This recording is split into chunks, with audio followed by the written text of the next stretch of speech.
When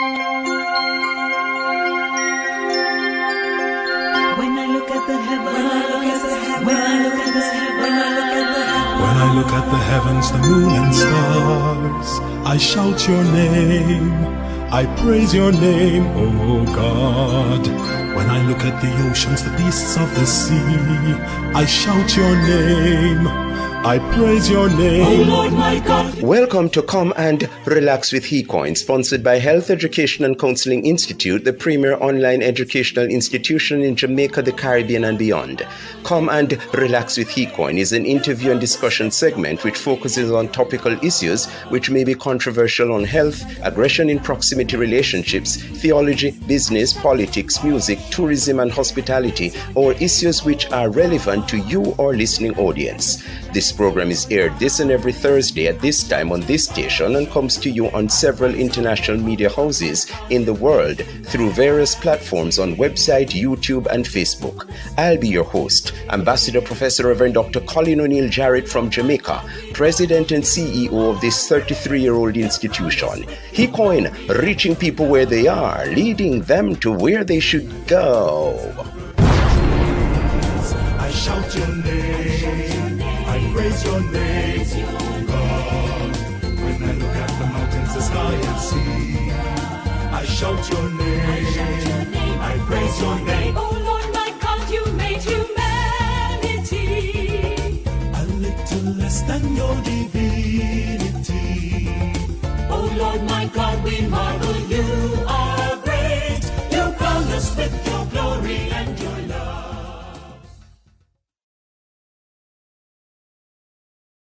I have found Come and Relax with HeCoin to be interesting and an insightful program. Wherever I am, I can't afford to miss the speakers and what they have to offer. When is the next program again?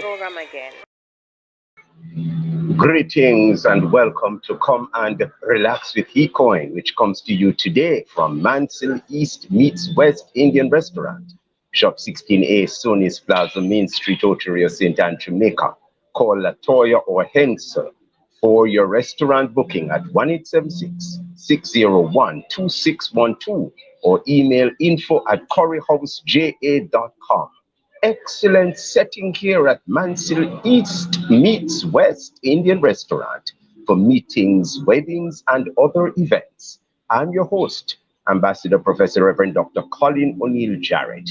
Let me thank the following media houses for airing Come and Relax with HeCoin: RCP, Internet Radio and TV, YouTube and Facebook, TDN TV on vstreams.com, TDN TV on Facebook, TDN Network 1 on YouTube, UFDV Gospel, and DCM Internet Radio and TV. Our listening audience has been climbing every week. Thanks to you, we cherish your presence. Continue sharing this link with others. From time to time, you will hear familiar sounds reminding you that we are in Mansell East meets West Indian Restaurant, smack in the middle of the Garden Parish of Oteria, St. Anne, Jamaica. We'll take a break. We will be right back. Hi, I'm Indra Jamnani, a proud graduate of HeCoin Montego Bay Campus, Jamaica, where I did a 6-month course in Elderly Care International Diploma Level 2. What I love about the program is that it was intriguing. The environment was soothing, and the tutors are registered nurses with degrees and have a wide knowledge of experience. I received credit in my theory and distinction in my practical, and will be pursuing a career in nursing. My experience on the practicum site was tremendous, because when I was on practical, everyone there thought I was already a certified nurse, and not knowing that I was just a student. HeCoin has an excellent payment plan. You don't have to worry about how you're going to pay your tuition fee. You don't have to borrow a student loan. No, all you need to do is get yourself registered, make your first payment, and then make monthly payments afterwards. HeCoin is one of the best nursing institutions to attend because their certifications are recognized internationally. Being a HeCoin graduate makes me a proud nurse, and with HeCoin, your dreams become reality. Choose HeCoin.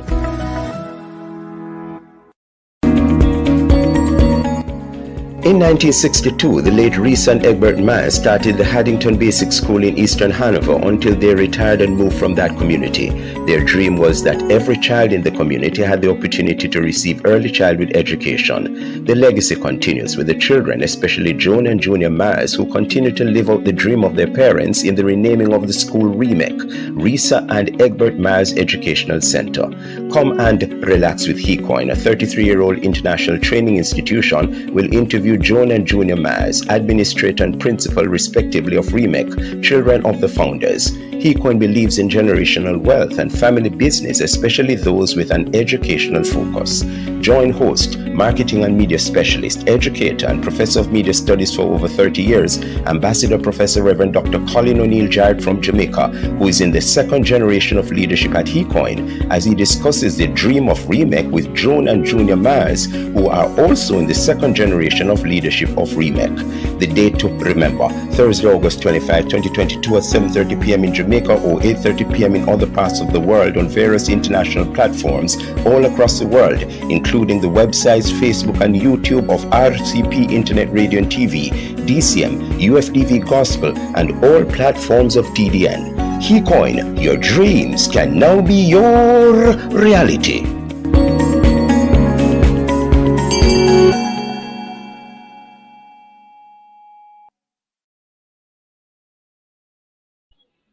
Welcome back. In terms of human development, the importance of early childhood education can't be overstated. A child's early years are the foundation for his or her future development, providing a strong base for lifelong learning and learning abilities, including cognitive and social development. Children who take part in early childhood education programs have improved social skills. In a preschool setting, children learn crucial skills like listening, sharing, and taking turns with others. High quality early childhood education gives children the best start in life. It provides important opportunities to learn and develop. In that light, in 1962, the late Risa, that's RISA, and Egbert Myers started the Haddington Basic School in Eastern Hanover, Jamaica, until they retired and moved from that community. Their dream was that every child in the community had the opportunity to receive early childhood education in standing with the 2030 vision of Jamaica Land We Love. The legacy continues because I understand this rich legacy continues with the children, especially Joan and Junior Myers, who continue to live out the dream of their parents in the renaming of the school from Haddington Basic School to Risa and Egbert Myers Educational Center, called the REMEC. In our boardroom are Junior Myers, principal, and Joan Myers, administrator of Risa and Egbert Myers Educational Center, REMEC. Great having you both in Come and Relax with Pecan. Kuno face, Junior and Joan. Looking beautiful, well, man. Great seeing you. Great seeing you. And you know about this legacy and how I love it, because when we talk about generational wealth and moving from parents to children to grandparents to grandchildren. So I hope you people have that in mind now, because you have to now continue the legacy. And that's very important indeed. You are part of the second generation of REMEC. Likewise, I am in the second generation of ownership of HeCoin. Let's talk about this whole business now. So I want Joan to start off. Tell us a little about your parents residing in a part of Eastern Hanover in Jamaica, and the list goes on based on that question. Over to you, Joan. Well, first of all, I want to say thanks for having us, Colin. I mean, it feels really nice on this end to just be talking about legacy that is rich. My parents, which are now deceased, unfortunately, lived in Hanover for most of their lives. My dad was a pastor, and if you would remember, Jamaica is, and I think the church on a whole continues to move around pastors. So we ended up in Hanover. And that's where I was born. As a matter of fact, all my siblings were born in Hanover. And that's really how my parents got to Hanover. My mom who was a missionary, then became a teacher voluntarily and was not trained formally until later on, but started the school out of her love for education, which was actually the only basic school in the area in which we reside in a little place called Haddington. So here we are. We are actually, my mom is my first teacher, and I'm sure my mother is the first teacher. So we are the product of a great, great, great one woman whose legacy just continues to evolve, and here we are, just longing and looking forward to continue that legacy. Very well. Now for Junior, what was it like growing up with parents who were big into early childhood education? What was it like? Well, for me, there was always an emphasis on learning. Learning books, reading books was very important. Even though we never had a library at home, we were encouraged to read books based on what my father had at his disposal. So theological books, we read a lot of those. And when we all became members of the nearest library. So there was a library in Hopewell, a branch library. We joined it. And the library in Montego Bay also, those of us who were allowed to go to Montego Bay, right? Like myself, was the first one. On my enter in Cornell College, I was encouraged to become a member of the public library. So I would go to the library in the afternoons after school and read books and also do my homework there, because that was the best place to do it, because on getting home, I would not have electricity to use. So from very early, I started wearing glasses. I'm not wearing right now because I need to have them changed, and they're not any use right now. But from very early, I developed bad eyes because of poor lighting at home. And if you remember, if you want to know where Haddington is, the specific location was Haddington, which is adjacent to Friendship. Friendship was where the Member of Parliament, one Arnold Jackson, was living at the time. And we had the Friendship Baptist Church, and near other nearest one was the Watford Baptist Church. So we were surrounded by two Baptist churches. My father became very closely attached with the Baptist churches. So because oftentimes he would go there to preach, because those churches never had any resident pastor. These were pastors who lived elsewhere. And so the community was short of opportunities for early childhood learning. So when my mother started at school with 12 children, like Jesus, who had his 12 disciples, right? All on a single bench, well, two long benches that they used in the churches. They were using them in crusades. And it started on the veranda of the church house, the parsonage or the church manse. That's where we started. And as it grew, its popularity, its enrollment became enlarged. So emphasis was placed on education. And so from very early, we were taught that. We were taught to read. All of us had to read. We had to read at devotion in the morning when we had family devotion. We took turns and read the Bible. And those who could not read well, the others encouraged them. So when they couldn't pronounce the words, we would, we who could read, encouraged them. My father bought a newspaper regularly. Sometimes he bought the Sunday Glean on a Monday because he never came into the area. So we were also encouraged to use the newspaper as a way of learning how to read. And there was a section in the newspaper, you had things like the crossword puzzle. And so we would get to learn new words using that in association with our dictionary. So from very early, we were attached to dictionary. I learned a lot of big words from very early, because when you could use those big words from early, people had a mindset that you were educated, big words. And father used a lot of big words in church too. So we had to go and research what those words really meant, right?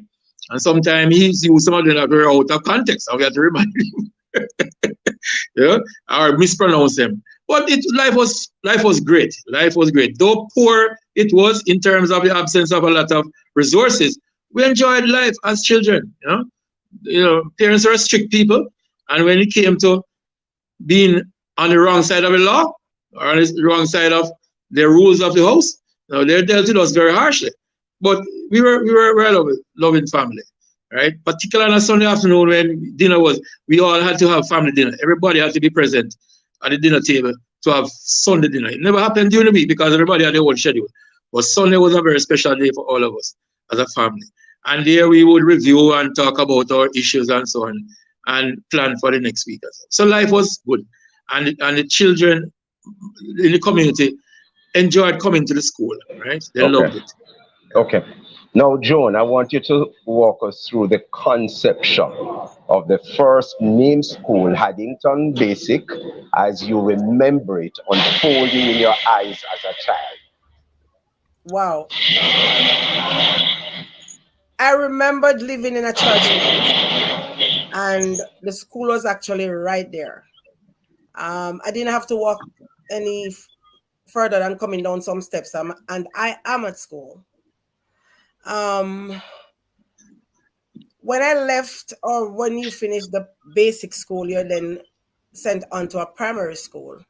Well, we had to walk 3 miles every day one way to school. I remember walking in the dark with a torch, pine torch you call it, your nose filled with soot from the torch that you're taking. But for my mom's school, those memories for me are very, very precious. Every time I see a progress in my life as an individual, I owe it to the fact that my mom taught me how to read. So for me, that's a legacy that I embrace, and I embrace it very deeply. I think it's very special. And all my siblings, I mean, we are from a very comical family. So ever so often we will sit down as siblings and reflect on some of the things we went through. My mom was a lady who washed. I have a brother, my brother who follows me, really like the comic. He will tell you, my mommy will take one day to sing one song because she washes and she stops to teach. She's cooking and she's teaching. And as I remember, there's a particular young lady, Miss Yvonne Blackwood, who was a past student of my mom's school.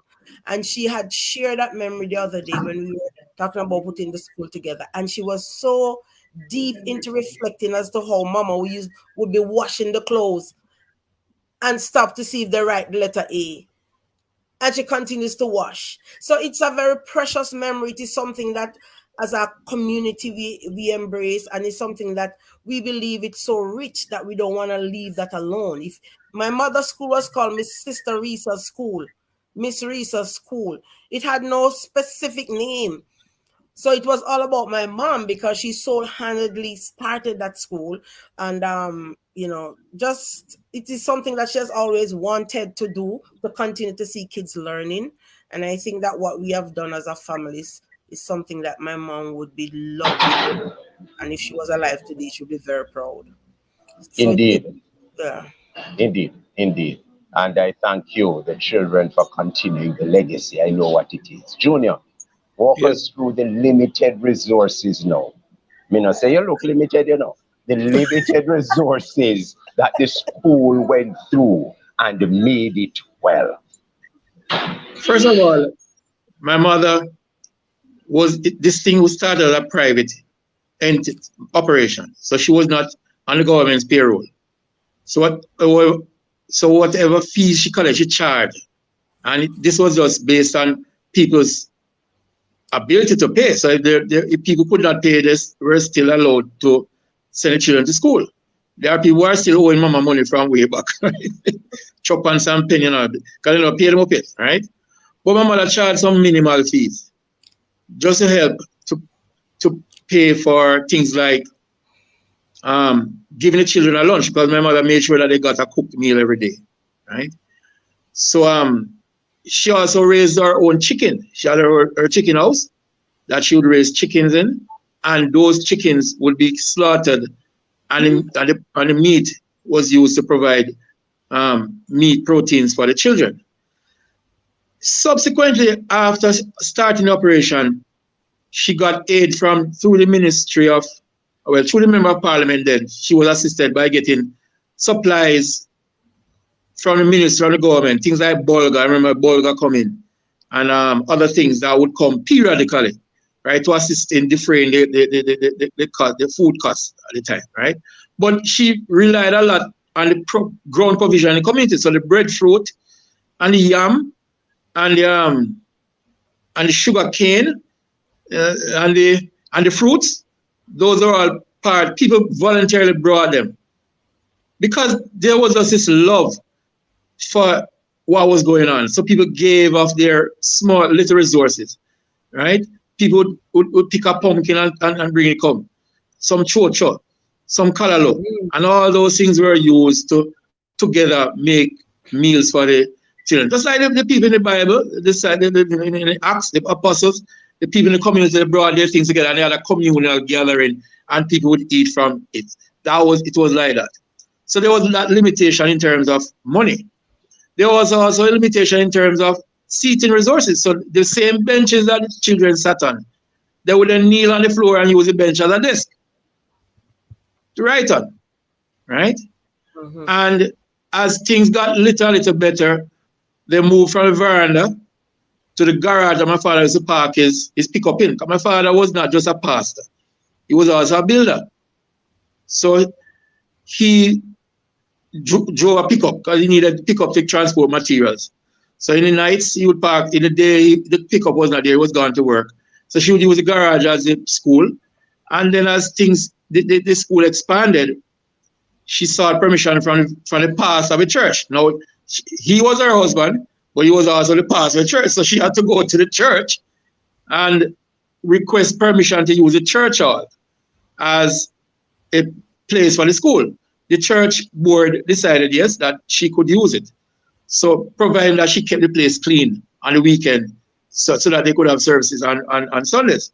So when weekend came, she would clean up the church hall and she would get to use it back on Monday morning because they would have to have services. So those are some things. Until eventually, my father bought a piece of land next neighbor in the church. We probably have it in mind that in the years to come, the building could be expanded. And when he left that church, because he was relocated to a new church in Catchinall, a new work. There was no church. So he was placed there to start a church in Catchinall, right?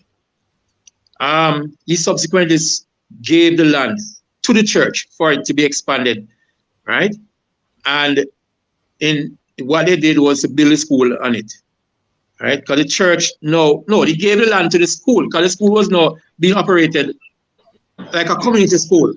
So they had a board, right? That was after Hurricane Gilbert, my mother retired. So they had a board that operated it. And so he gave the land to the school because they were looking land to build a school on, as probably adjacent to the church. So it was not named, it was not managed under the Oldest Christian Church, which is where we came from. Right? The Oldest Christian Church was part of what the church was a member of, or a part of. It operated as a Haddington Basic School, right? And so it was built on that piece of land, and it's still there now. The structure, beautiful structure is there, and it's being managed by a board independent of the church, right? So it is. Okay. They got funding from JSIF and from other agencies that helped to build this structure, and it is there as a monument and testimony to my mother's work in the community. Very well.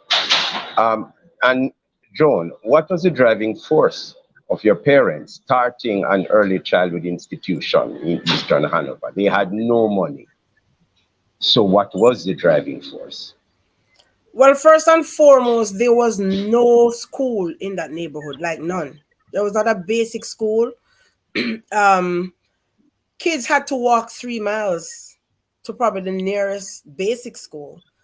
And my brother probably would be better able to tell her that because I'm the 6th of 8. So he's the foundation of the family. But based on what I have learned, my mom started that school because of the fact that there was a need. There was nothing present within the community as far as early childhood education is concerned. In addition to which, because of the church, there were many kids attending the church. So Sunday school was the only form of school that was present. And come Monday morning, these kids had to walk 3 miles to go to somewhere to learn. So for example, I grew up learning my mom's school is the basic school within the community and so forth. Anybody who was in my era would know that. And in my brother's era, who is the first one, that's always been the school.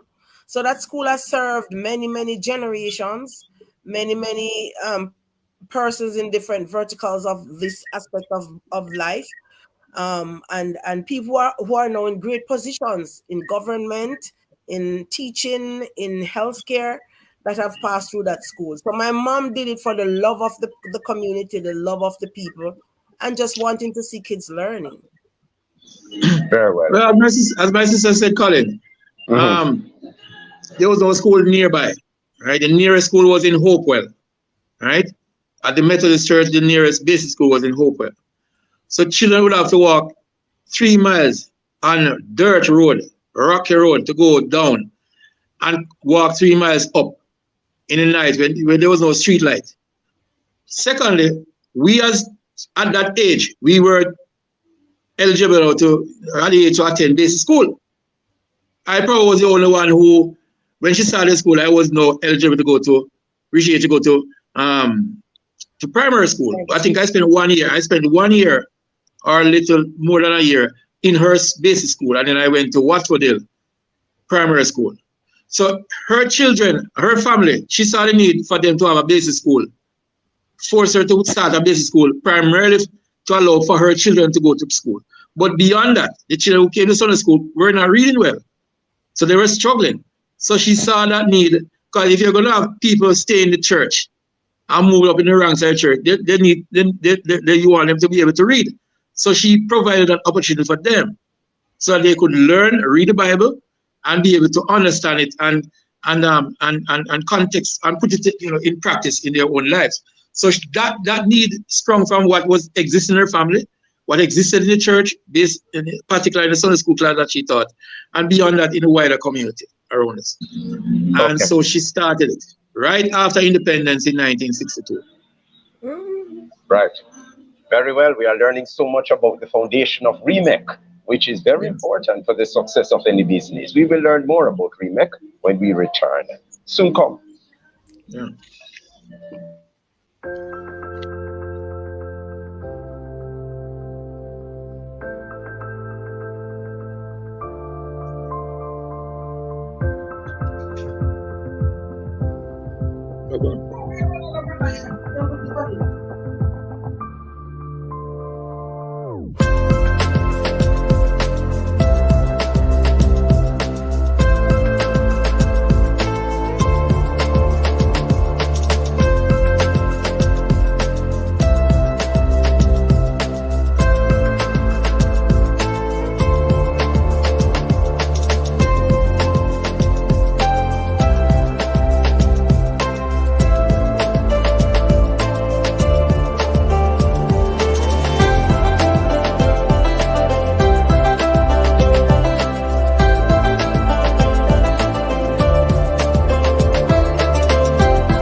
Health Education and Counseling Institute HECOIN offers certificates in housekeeping, food and beverage, customer care, security guard, events planning, and many other short courses, which are all offered online with 8 intakes each year. Visit www.hecoinglobal.com or call our WhatsApp 876-223-7204. HECOIN, reaching people where they are, leading them to where they should go.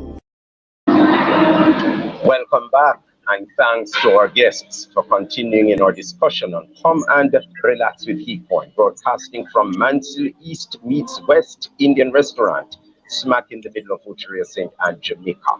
We have with us Junior Miles, Principal, and June Miles, Administrator of REMEC, of Risa and Egbert Miles Educational Center, REMEC, in Eastern Hanover, Jamaica. Very important that we say Jamaica. So the credit is given to your late founders who were the parents of Junior and Joe. Now, Junior, we start off with you.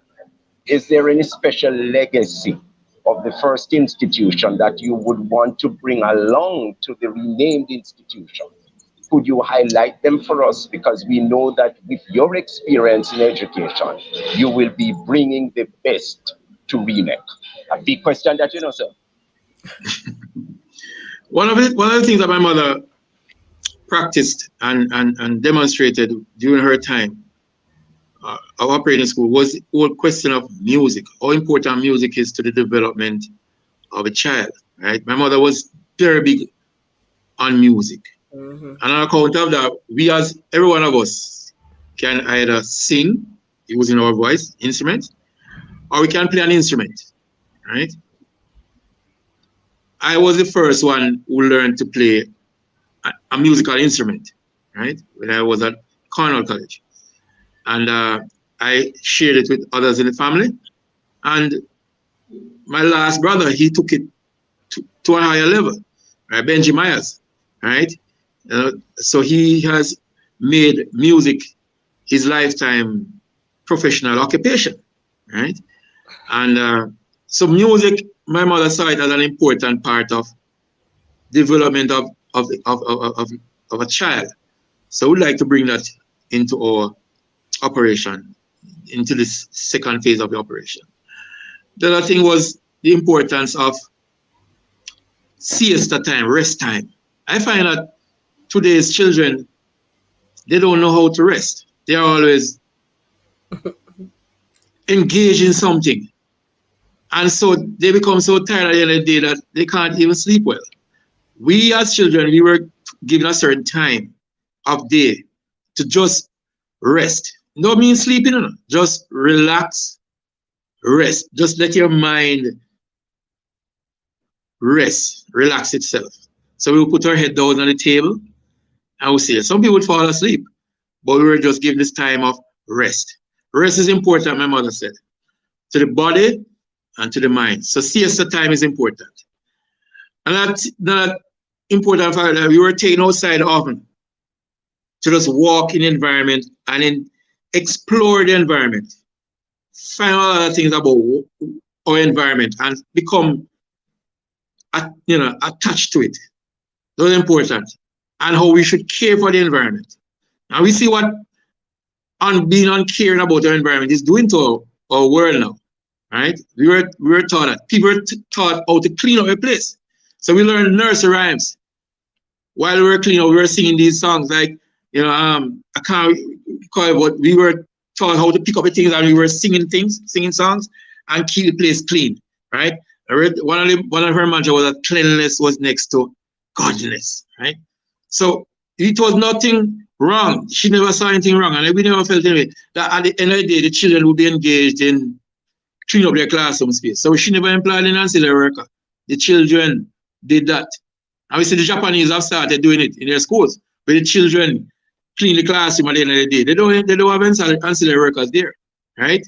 You make your mess, you clean it up. She taught us as children how to do that in that school and even at home. So those are things that we want to bring back, that philosophy of caring for your environment, caring for your space, and the whole question of learning to interact with that environment in which you are in.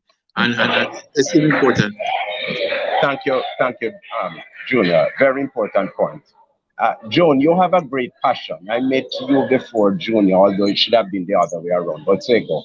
You have a great passion working with your brother on this project. I know you have worked night and day to bring this to fruition, both of you. But more so you, because I've been speaking to you more often. Walk us through the processes of making today a reality to start REMEC for September 1.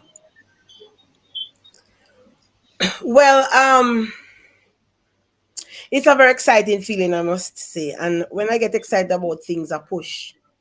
I am a natural go-getter. If I start a project, it must not fail, right? So I'll do the extreme or go to the extreme to make it happen. When the thought came about, initially to continue renaming the school, we actually wanted to rename the initial school my mom started up in the country. But it was a little too much, politics in the play. And we got discouraged, to be honest, and we just left it there. When our parents died, there was one particular lady who worked with my mom back then in Haddington when she had the school. And she came to visit the house with my brother one day. And we're talking about doing the school back up in the country, and just can explain to her the challenges we had. Now, that lady was the lady who says, why you don't use the house and convert it in the school? And that fire was lit. And from I heard that, I was like, everyone in the family was like, let's go, let's go, let's go. Well, I am the little more aggressive one, and I'm very aggressive. I was raised with 7 boys and 1 girl. So I'm always pushing, right? When it seems impossible, I'm always the person who will never give up. So I started the ball rolling, you know, I tried to keep the loop going. We have a family chat, we keep each other posted, sharing ideas, and everyone was lit. That gave me the adrenaline also when everybody was on board. You know, what else do we do? So I went ahead of the game. I went ahead of myself because I know this was something my mother wanted. And when I think about it, the whole feeling of it happening in their own home, in their own house, you know, it was interesting. The name came up. My brother was very instrumental in putting the name together. My sister was saying, let's make a nursery to it. And then we like found out all the, you know, details of the nursery. Was like, it is going to be too much right now. So we'll just start with the prep school or the preschool. So I went ahead, I talked about, I found out the software that I would love for it to be used, because I see my mom's school as a state of the art, at today's kind of a setup. So for me, it's not going to be a regular basic school. It has to be a state. I live in a first world country. Education I see around me. I work around the preschool, and what I see is good. And that's something I would love to bring back. So, you know, we are going to be doing a training for the staff. We'll be going to using a particular software, we believe.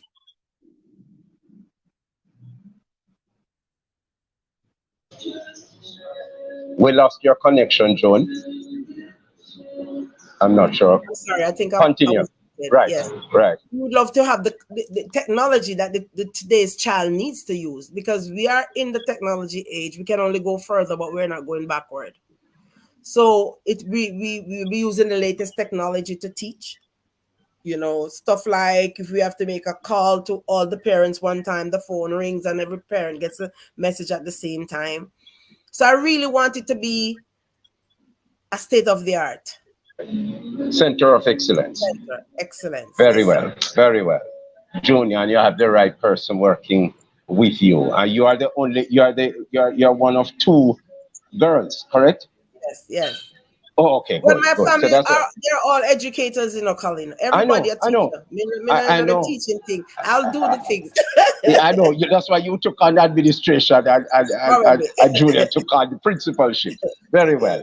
Now, being Junior, being a 21st century institution with modern approaches to learning, what are the new strategies? I know John took a few a while ago, but as the educator who is practicing enough, you understand me, enough like me, what kind of new strategies you will be bringing to REMEC? First of all, as my sister said, the technology that, apart from, well, the technology that exists in first world country, we're going to try to see as much as we can to transfer that model into our operation, right? So it will not just be chalk and talk thing. It will be interactive learning, right? It will be we will finding ways to get children to interact with kids from other places at the same time, so that they can see and appreciate. Pardon me? Blended. Yes, a blended approach. A blended approach they'll be using, right? And so they'll get the opportunity to interface with other kids from other jurisdictions, other areas. There'll also be the case peers may not necessarily be able to come to PTA meeting, but they can stay where they are and participate in meetings. So online operation, online meetings, right? So you don't have to be calling a parent all the while in face-to-face, because time is a very important commodity now, and people can't spend a whole day just coming and leaving their job to come. So we're gonna have that operation, so we can speak to them in that new using that new paradigm. Okay.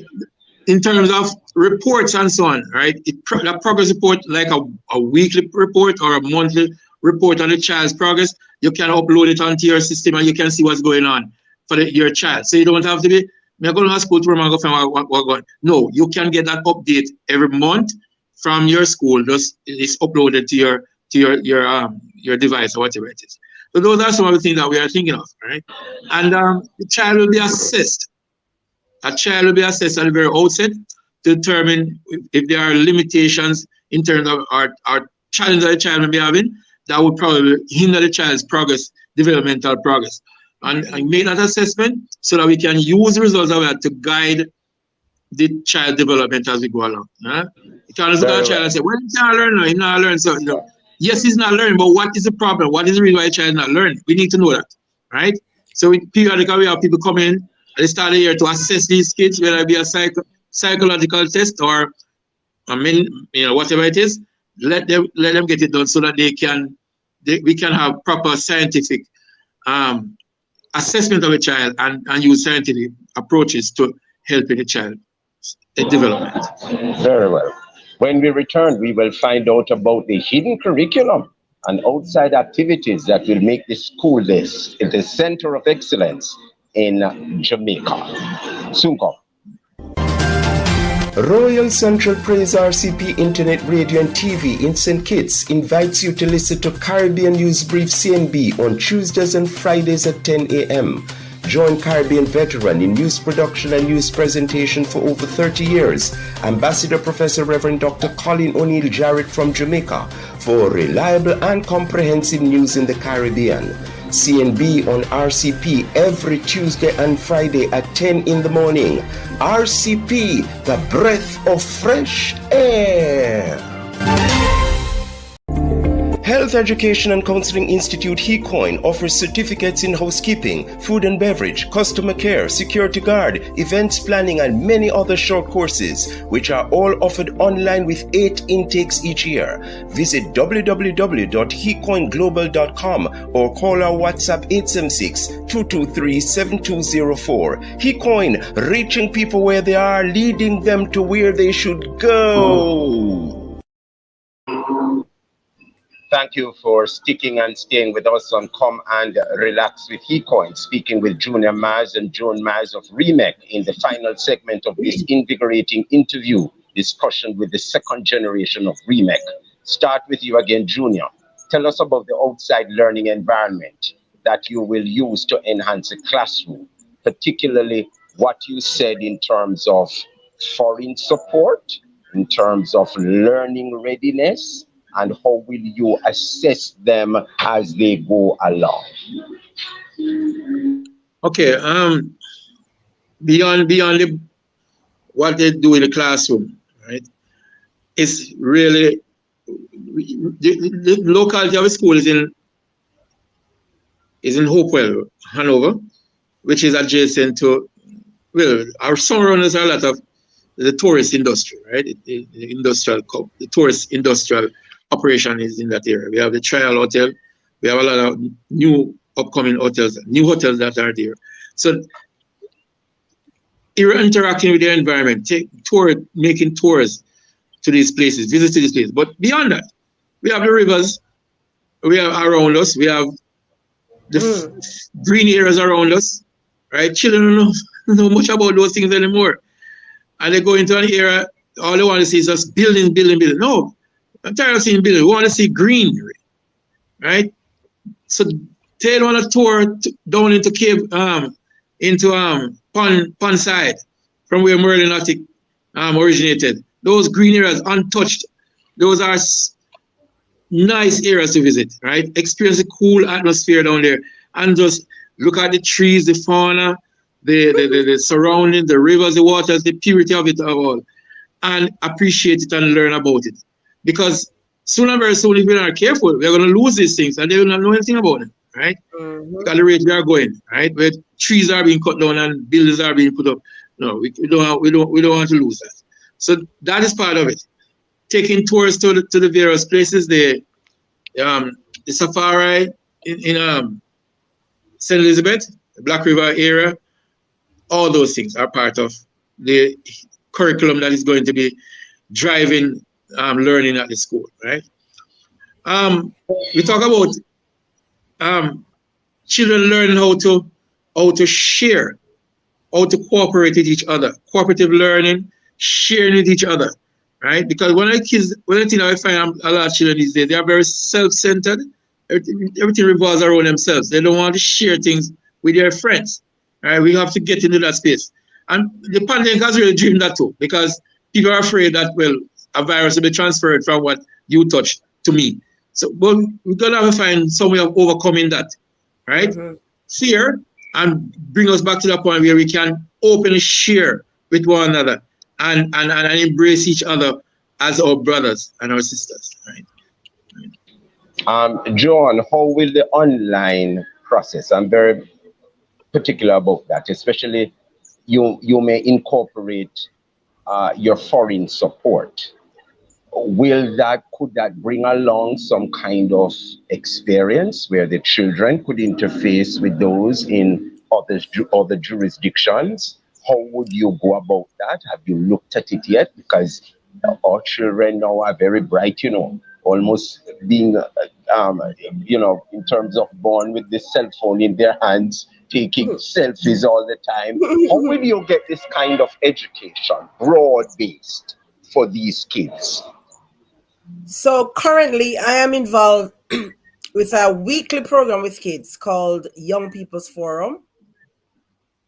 It's an online networking for kids as well as teenagers. So you start from 5 years old, 4 years old, some of them. And this is held every Tuesday evening. Currently, we have kids engaged from Jamaica as well as around the world, Canada, UK, just kids coming together to learn.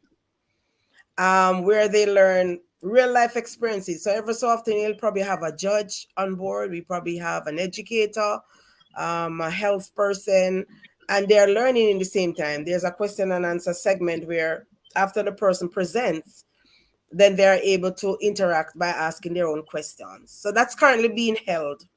And I'm part of that every Tuesday evening. So that's a part of what I would love to bring in to the classroom, where these kids are not just interacting with their own, persons, our friends, our family, cousins, whoever they are, but they are going outside virtually. And this is one of the good things about COVID. COVID has opened up the ability for many kids to be able to interact. That platform that I'm on Tuesday, also currently we are working with a school in Jamaica where we help them, we bring supplies to them. The current school year coming up, we have already started, putting books and stuff together to help kids who are in difficulty financially to get back to school. So that part of it is where I'm focusing on bringing REMEC outside of Jamaica into the other. Yeah, but John, I'm sure you're looking at it. You might have to look at boarding facilities. You better be thinking of that, because we have a tropical climate in Jamaica ready for learning. So I think you need to be looking at that, because you may just have people from North America wanting to send their children to study at our institution, because we have an excellent brand that we can look at. Junior, I think this is perhaps one of the final questions that I have for you as we wrap up. How will your many years of teaching and administrative experience in Jamaica help you in ensuring that REMEC continues to meet the high expectations of the Ministry of Education and Youth Early Childhood Commission? You cannot afford to make a mistake at all. So how can you ensure that these standards and regulations are met and continue to be met?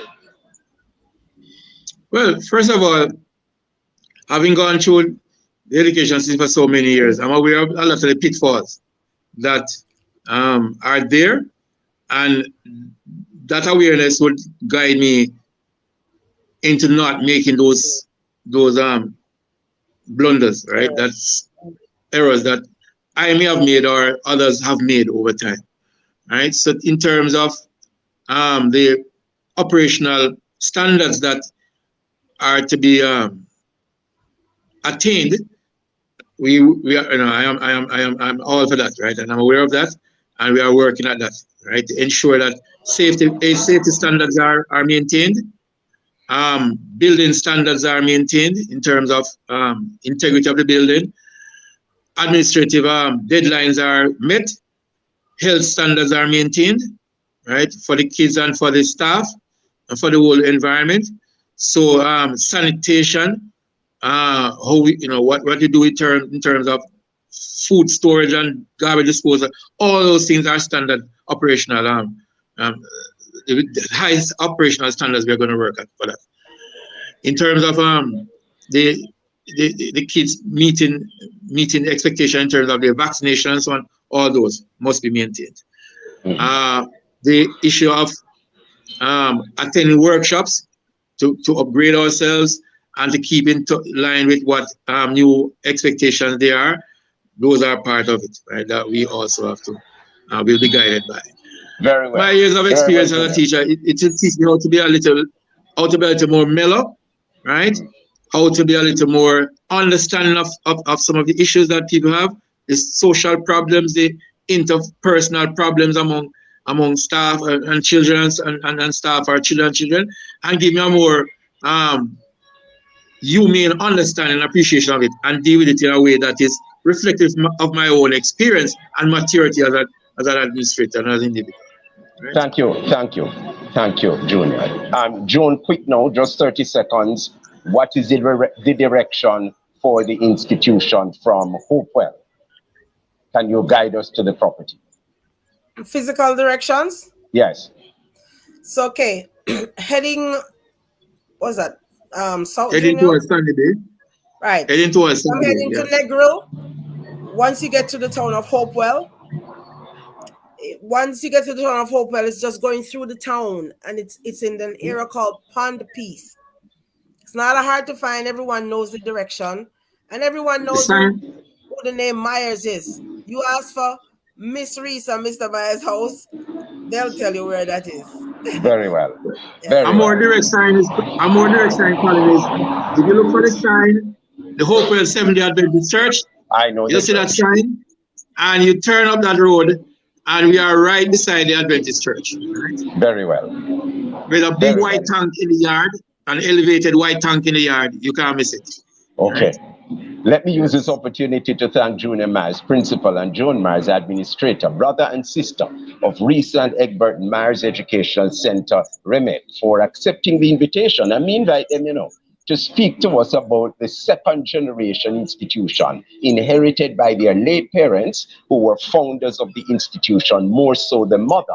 Likewise, in HeCoin is more so my mother, who was the founding institution of HeCoin. We wish for you every blessing as you start the new school year under God. Accept the prayers of the HeCoin family and our listeners. God bless you, Junior and Joe. Thank you so much for having us, sir.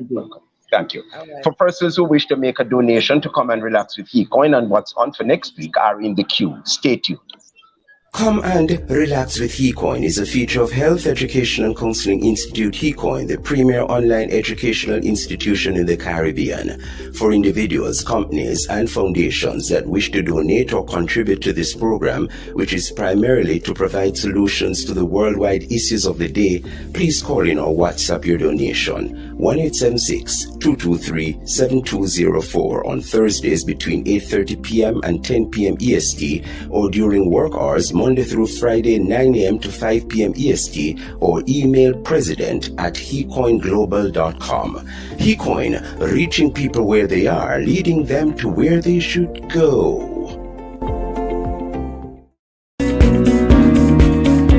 As we look forward with great anticipation for a new academic year, September 2022, preparation is key for parents, teachers, and students. Come and relax with HeCoin. We'll examine how prepared we should be to start a new academic year amidst the global pandemic of COVID-19 and monkeypox. How prepared are our teachers with so many resignations, not only in Jamaica, but in every state in the USA and many other countries, including the Caribbean? How can our students be prepared for the uncertainty of whether there will be available subject teachers? Competent and experienced guests will be on our show to examine how to prepare our parents, educators, and students for what is said to be an interesting academic year, 2022 to 2023. Join host, educator, media and marketing consultant, and professor of media studies for over 30 years, Ambassador Professor Reverend Dr. Colin O'Neill Jarrett from Jamaica. The date to remember, Thursday, September 1, 2022 at 7:30 p.m. in Jamaica and 8:30 p.m. in other parts of the world heard on several media platforms to include RCP Internet Radio and TV, UFTV Gospel, DCM Internet Radio and TV, and all platforms of TDN. HeCoin, where your dreams can now be your reality. Come and Relax with HeCoin came to you today from Mansell East Meets West Indian Restaurant, Shop 16A, Sonia's Plaza, Main Street, Oteria, St. Anne, Jamaica. Call Latoya or Hens for your restaurant booking at 1-876-601-2612 or email at info@coreyhouseja.net. Excellent setting here at Mansell East Meets West Indian Restaurant for meetings, weddings, and other events. Let me thank the following stations for sharing the platform and for making this program available to you. RCP Internet Radio and TV, TDN TV on vstreams.net, TDN TV on Facebook, TDN Network 1 on YouTube, UFTV Gospel, DCM Radio and TV on all platforms. Today's show will be uploaded on YouTube in less than 30 minutes on Come and Relax with HeCoin with the acronym CARWH or Central Praise SKB. We are still in Jamaica 60, and so I will leave a beautiful poem with you from the Honorable Dr. Louis Benny Coverley OJ. No little twang, dry foot boy, done in Jamaican language. I thought for you this week, the way to get started is to quit talking and get started. Join us this and every Thursday at this time for Come and Relax with HeCoin, sponsored by HeCoin. I'm Ambassador Professor Reverend Dr. Colin Oni-Jarrett from Jamaica, the proud president and CEO of this 33-year-old institution and in the second generation Health, Education and Counseling Institute in Jamaica, the Caribbean and beyond. Health, Education and Counseling Institute. Now receive the benediction. May the strength of God sustain us. May the power of God preserve us. May the hands of God protect us. May the way of God direct us. May the love of God go with us this day, now, and forevermore. Amen. Walk with my friend. Boy, you know, shame us so you come out and you stand so long. Not even little language, boy, not even little twang. And your sister work 1 week with American and she talks so sweet now that we have the juice, you understand?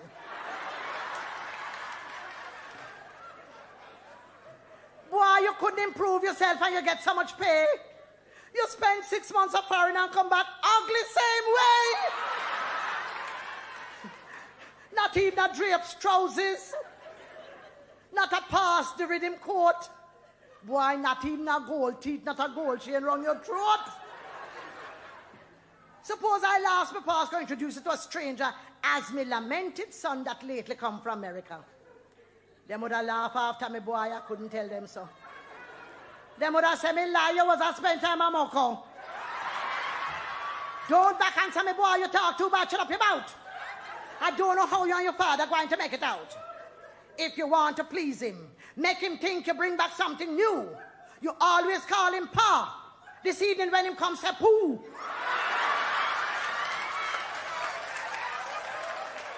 Say Pooh.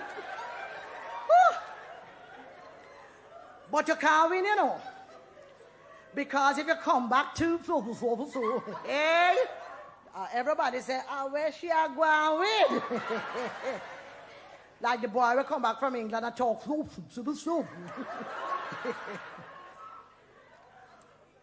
What wrong with Mary Dryfoot, boy? Them gal got him for mock. And since I meet him the other night, the boy give me a shock. Me tell him same aunt and him cousin, them saying howdy. Me ask him how I'm getting on, him say, Jola. Me start to feel so sorry for the poor bad lucky soul. Me think him go up foreign land, go catch bad foreign coal. Me say him had a bad sore throat. But when him chat go on, me find out that his foreign twang the boy was a put on. For me notice that him answer to nearly all me say was actually what? Oh yeah. All them sitting there. Me get a joke. The girl them laugh. Hear the boy. Ho ho.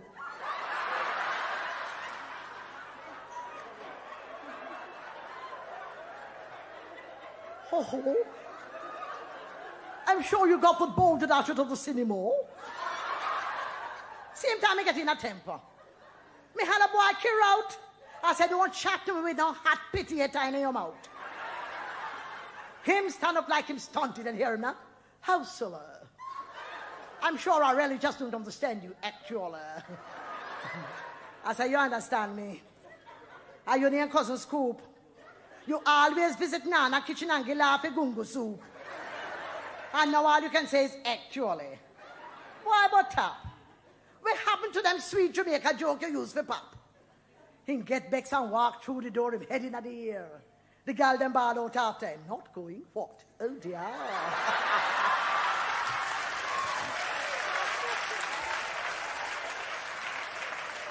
Yo.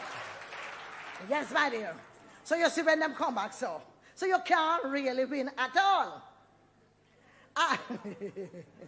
You hear them? You see the music there? Me tell you about them. Same thing, all the music people, you know, them have a way with them, man. Same thing, a fella in a Birmingham, one in a London, you already do me. Fella me know where like Peter, you see Peter there? The fella on the piano. You don't know him come from Jamaica, man. And when me come now, the fella should have well known me and know me can sing. Come ask me if he can sing in C.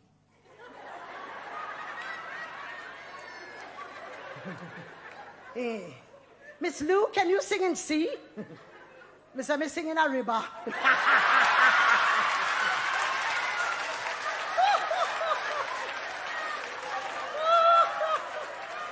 Oh, my dear.